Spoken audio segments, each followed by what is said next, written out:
আজ কল্যাণীতে মুখ্যমন্ত্রীর প্রশাসনিক বৈঠকে যোগ দিলেন একজন তৃণমূল কাউন্সিলর ও 6 জন তৃণমূল বিধায়ক।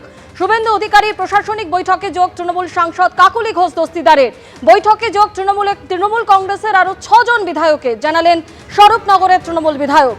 বৈঠকে স্বরূপনগরের তৃণমূল বিধায়ক বীণা মণ্ডল, দেগঙ্গা তৃণমূল বিধায়ক আনিসুর রহমান। বৈঠকে যোগ হারোয়ার তৃণমূল বিধায়ক আব্দুল মাতিন, বাদুরিয়া তৃণমূল বিধায়ক বুরহানুল মুকাদ্দিম। বৈঠকে যোগ বসিরহাট দক্ষিণের তৃণমূল বিধায়ক সুরজিৎ মিত্রে।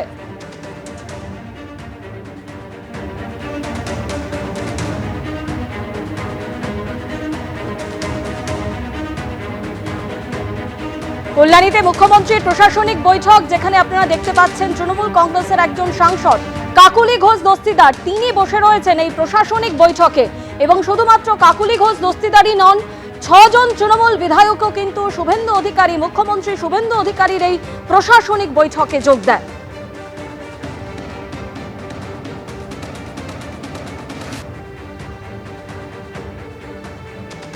প্রায় 3 ঘন্টা ধরে এই প্রশাসনিক বৈঠক চলে কল্যাণীতে। মুখ্যমন্ত্রীর প্রশাসনিক বৈঠক, এবং যেখানে দেখা গেল একজন তৃণমূল সাংসদ এবং 6 জন তৃণমূল বিধায়ক, তারা কিন্তু এই প্রশাসনিক বৈঠকে যোগ দিলেন। একাধিক বিষয় নিয়ে প্রশাসনিক বৈঠকে আলোচনা হয়। 3 জেলা নিয়ে কল্যাণীতে প্রায় 2 ঘন্টা ধরে এই প্রশাসনিক বৈঠক চলে।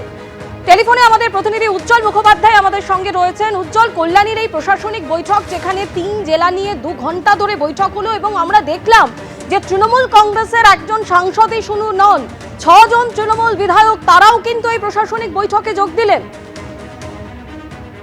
একদম তাই, দেখো 6 জন তৃণমূল কংগ্রেসের বিধায়ক তারা যোগ দিলেন।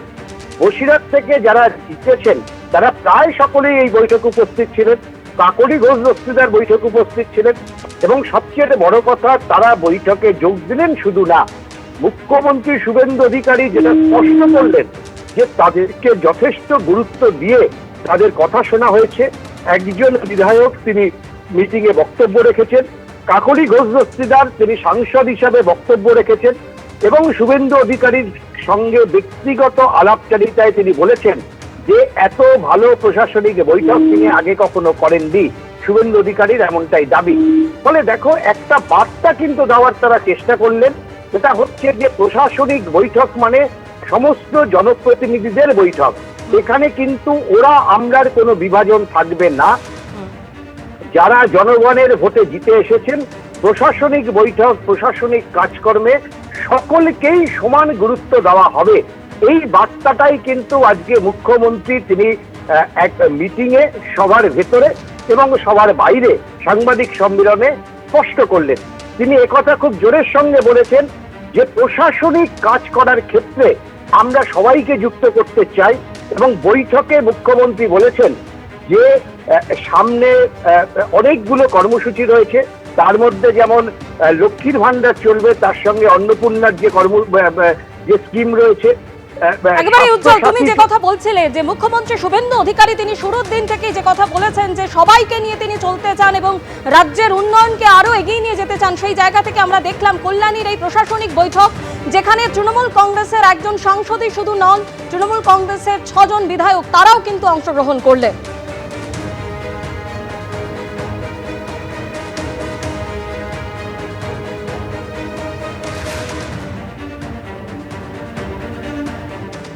আর আজকের এই প্রশাসনিক বৈঠক নিয়ে মুখ্যমন্ত্রী শুভেন্দু অধিকারী তিনি বলছেন, আমরা 5 বছর ডাক পাইনি, প্রশাসনিক বৈঠকে বিশেষ এমপিদের ডাকবো।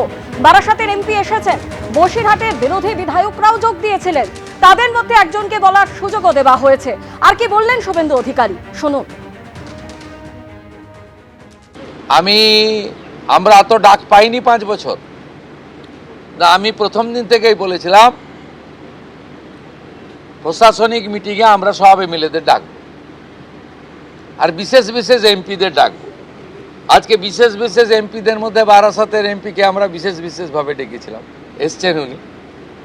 আর আমাদের দলের এমপিদের আমরা ডাকছি সব জায়গায়, কারণ আমাদের এমপিদেরকে বিডিওরা পর্যন্ত, ওসিরা পর্যন্ত তাদের ফোন ধরতেন না।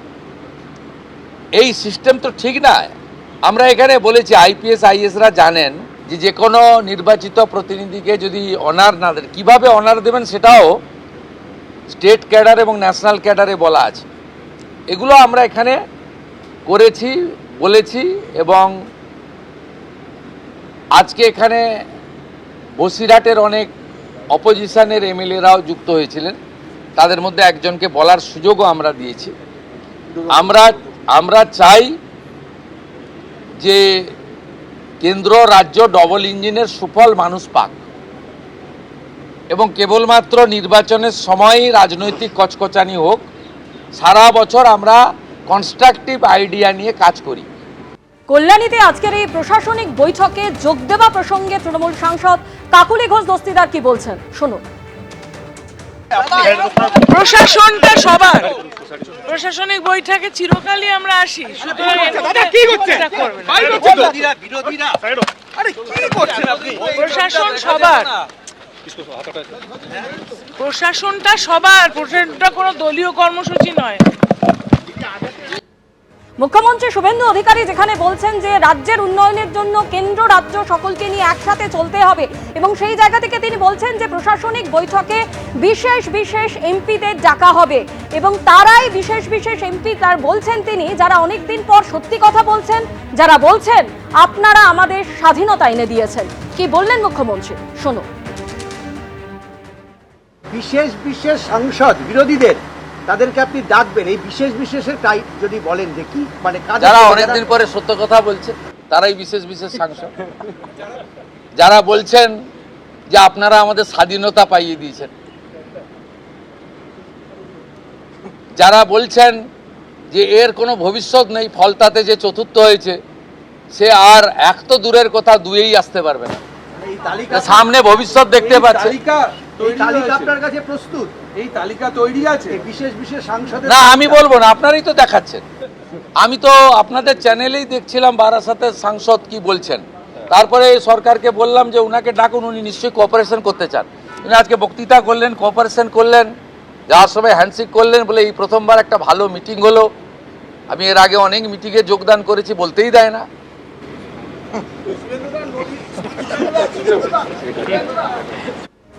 এর আগে গত 24 তারিখ প্রাতিষ্ঠানিক দুর্নীতির কথা বলে তৃণমূল সাংসদ কাকুলি ঘোষ দস্তিদার ঠিক কি বলেছিলেন শুনুন। নির্বাচনের যে ফলাফল, বিশেষ করে এই জেলায় যেখানকার আমি সাংগঠনিক সভাপতি, আমাকে কিন্তু তার দায়ভার নিয়ে নৈতিক অধিকার আমার আছে যে এটা স্বীকার করে নেওয়া যে নিশ্চয়ই আমারও কোনো ভুলভ্রান্তি আছে দল পরিচালনায়, যার জন্য এই রেজাল্ট হয়েছে। হঠাৎ করে কোনো ভুঁইফোড় সংস্থা আসলো, তারা এসে ধমকালো। সবচেয়ে বড় কথা যে এইখানে বসে ধমকে যাচ্ছে। আমি রাজনীতি করছি ধরুন 40-42 বছর, একটা মেয়ের বয়স 22 বছর, সে এসে এখানে ধমকে যাচ্ছে। সর্বনাশ করার মূলে যদি কেউ থাকে তাহলে ওই সংস্থা। বাচ্চা ছেলেমেয়েরা কীভাবে আমাদেরকে কর্মীদেরকে হেনস্থা করেছে, কর্মীদেরকে গালমন্দ করেছে এবং ওনাদের চালিত পথ নিশ্চয়ই সঠিক ছিল না।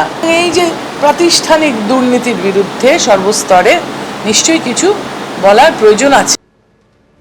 আজকের এই প্রশাসনিক বৈঠকে শুধুমাত্র তৃণমূল কংগ্রেসের সাংসদই নন, 6 জন তৃণমূলের বিধায়ক তারাও যোগদান করেন। তাদের মধ্যে ছিলেন শরৎনগরের তৃণমূল বিধায়ক বীণা মণ্ডল, দেগঙ্গা তৃণমূল বিধায়ক আনিসুর রহমান, এছাড়াও হারোয়া তৃণমূল বিধায়ক আব্দুল মাতিন, বাদুরিয়া তৃণমূল বিধায়ক বুরহানুল মুকাদ্দিম, তিনিও আজকের এই বৈঠকে উপস্থিত ছিলেন।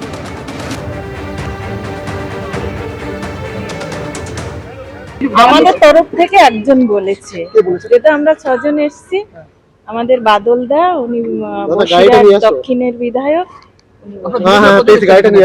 আমরা 6 জন এমএলএ। তৃণমূল থেকে যদি কোনো ব্যবস্থা নেওয়া হয় কি বলবেন? বলছি দিদি, একজন এমপি রয়েছে, একজন বিধায়ক আছেন তো। প্রশাসনিক মিটিং মানেই তো উন্নয়ন নিয়েই আলোচনা, এলাকার উন্নয়ন নিয়েই আলোচনা। এর ডাইরেকশন দিয়েছে, ডেভেলপমেন্ট কিভাবে হবে আমরা সব কথাবার্তা বলেছি। বিরোধী হিসেবে কজন ছিলেন আপনারা? ওইভাবে তো কোনো যারা ডাকতে এসেছেন মোরাললেস এসেছে। সেক্ষেত্রে দল থেকে মানে অনুমতি আপনারা পেয়েছিলেন? এটা ডেভেলপমেন্টের ব্যাপারে এখানে দলের অনুমতি কি, তো রাজ্যের মুখ্যমন্ত্রী সবারই মুখ্যমন্ত্রী ডেকেছেন, ডেভেলপমেন্টের ব্যাপারে তো আমাদের আসতেই হবে। First time MLA. আমি এর আগেও কোনোদিন তৃণমূলের রাজ্য সরকার থাকাকালীন কোনো মিটিং অ্যাটেন্ড করিনি। কাদের ডাকা কী করে থাকবো, আমি তো বিধায়ক ছিলাম না, আমি ফার্স্ট টাইম বিধায়ক। সুতরাং কাদের ডাকা হতো কাদের ডাকা হতো না এ ব্যাপারে আমি অ্যাওয়ার না। ফার্স্ট টাইম এমএলএ হয়েছি, কল পেয়েছি, ডাক পেয়েছি, এলাকা ডেভেলপমেন্ট করতে হবে, দেগঙ্গা প্রান্তিক গ্রামীণ এলাকা মানুষের জন্য কাজ করতে হবে, তার জন্য আমি দায়বদ্ধ। মানুষ জিতিয়েছে, রাজ্য সরকারের কাছ থেকে সেই কাজের আর্জি রাখবো, নিশ্চিতভাবে রাখবো, সেই জন্য এই মিটিংয়ে আসা। আর দলের কাছ থেকে দল কোনো বিরোধের জায়গায় নেই, দল তো আমাদের কোনো ইনস্ট্রাকশন দেয়নি, নিশ্চিতভাবে কোনো ইনস্ট্রাকশন নেই। কারণ আপনাদের প্রাক্তন মুখ্যমন্ত্রী বলছেন যে তিনি এই জয়টা মানেনি না, সেই ক্ষেত্রে এই সরকার মানে গতকাল দেখুন, আমি আবারও বলছি, আমি আমার এলাকার মানুষের প্রতি দায়বদ্ধ, এলাকার মানুষের জন্য ডেভেলপমেন্ট করতে দায়বদ্ধ। তারা আমাকে যে জিতিয়েছে তাদের জন্য আমায় কাজ করতে হবে, নিশ্চিতভাবে সেই কাজ করার জন্য যা সরকার, যে রাজ্য সরকার আছে, সেই রাজ্য সরকারের কাছ থেকে আমাদের সহযোগিতা নিয়ে এলাকা ডেভেলপমেন্ট করতে হবে। কল্যাণীতে মুখ্যমন্ত্রীর প্রশাসনিক বৈঠক, যেখানে একজন তৃণমূল সাংসদ এবং তৃণমূল বিধায়ক তারা অনেকেই কিন্তু আজকের এই বৈঠকে যোগদান করেছেন। মুখ্যমন্ত্রী শুভেন্দু অধিকারীর প্রশাসনিক বৈঠক, যেখানে রয়েছেন তৃণমূল কংগ্রেসের স্বরূপনগরের তৃণমূল বিধায়ক বীণা মণ্ডল, দেগঙ্গা তৃণমূল বিধায়ক আনিসুর রহমান, অন্যদিকে হারোয়ার তৃণমূল বিধায়ক আব্দুল মতিন, তিনি আজকের এই বৈঠকে যোগদান করেন।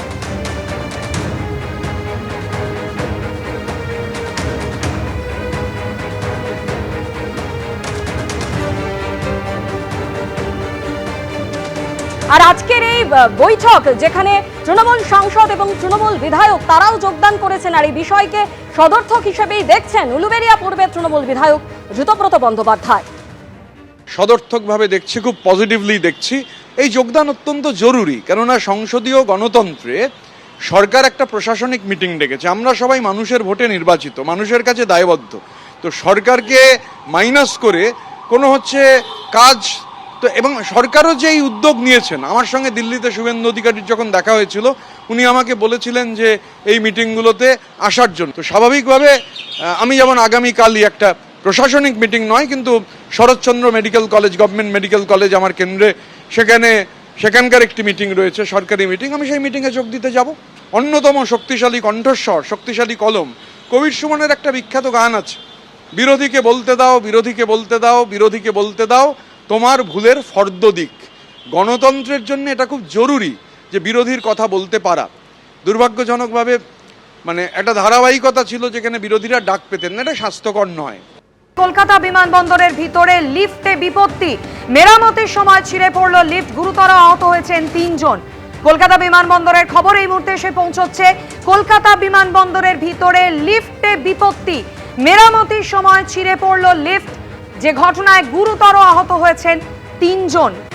কিভাবে ঘটলো এই ঘটনা, যারা আহত হয়েছেন তাদের শারীরিক অবস্থা কেমন রয়েছে জানাবো আপনাদের, তবে তার আগে আপনাদের জানিয়ে রাখি কলকাতা বিমানবন্দরের ভিতরে লিফটে বিপত্তি, মেরামতির সময় ছিঁড়ে পড়ল লিফট, গুরুতর আহত হয়েছেন 4 জন।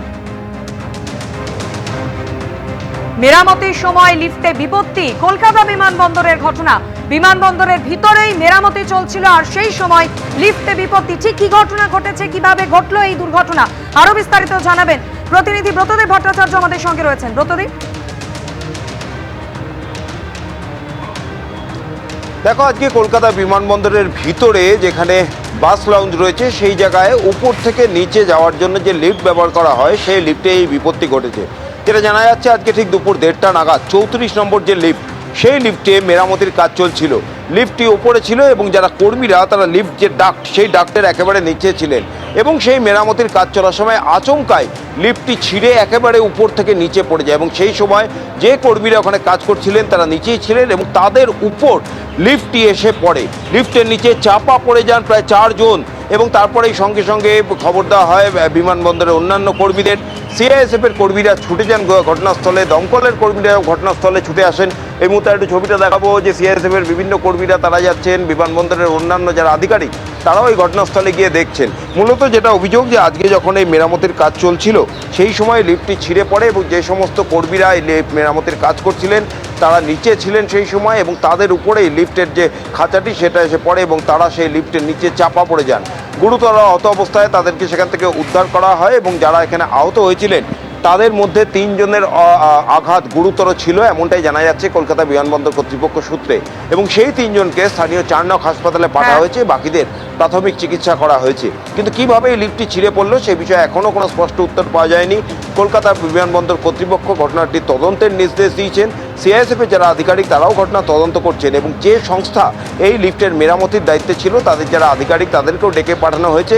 কারোর গাফিলতি রয়েছে কিনা সে বিষয়টি খতিয়ে দেখা হচ্ছে। কিন্তু স্বাভাবিকভাবেই আরজিকর কাণ্ডের পর অর্থাৎ আরজিকরে লিফটে আটকে যেভাবে মৃত্যু হয়েছিল এক রোগীর বাবার, তারপরে কিন্তু স্বাভাবিকভাবেই আবার কলকাতা বিমানবন্দরে এই ধরনের ঘটনা ঘটায় নানান প্রশ্ন উঠতে শুরু করেছে। যদিও কলকাতা বিমানবন্দর কর্তৃপক্ষের দাবি প্যাসেঞ্জারদের জন্য লিফটটি বন্ধ ছিল, সমস্যা থাকার কারণে মেরামতি চলছিল এবং সেই মেরামতির সময় এই বিপত্তি হয়। ধন্যবাদ ব্রতদীপ। थी तो वो उसमें वो रोड चेंज करते टाइम कुछ हुआ है जिससे कि थोड़ा हुआ, कोई फेटल इंजरी नहीं है, माइनर इंजरी 3 लोगों को है, उनको हॉस्पिटल भेजा है। हाँ स्टाफ नहीं, वो रेस्क्यू तो हमारी टीम है, फायर की भी टीम है, इलेक्ट्रिकल की भी टीम है, वो सबने मिलकर देखिए ऐसा है वो लिफ्ट मेंटेनेंस पे थी, it was not open for passengers. ये जो लिफ्ट थी वो पैसेंजर्स के लिए नहीं थी, वो बंद ही थी, उस पर काम चल रहा था। काम करते टाइम में एक एक्सीडेंट हो गया। जो मेंटेनेंस स्टाफ जो कर रहा था उसी के में ये तो एक एक्सीडेंट है जो कि मेंटेनेंस के टाइम हुआ, बाकी इन्वेस्टिगेशन चल रही है, वो देखेंगे। एबीपी आनंद एगिए थाके एगिए राखे।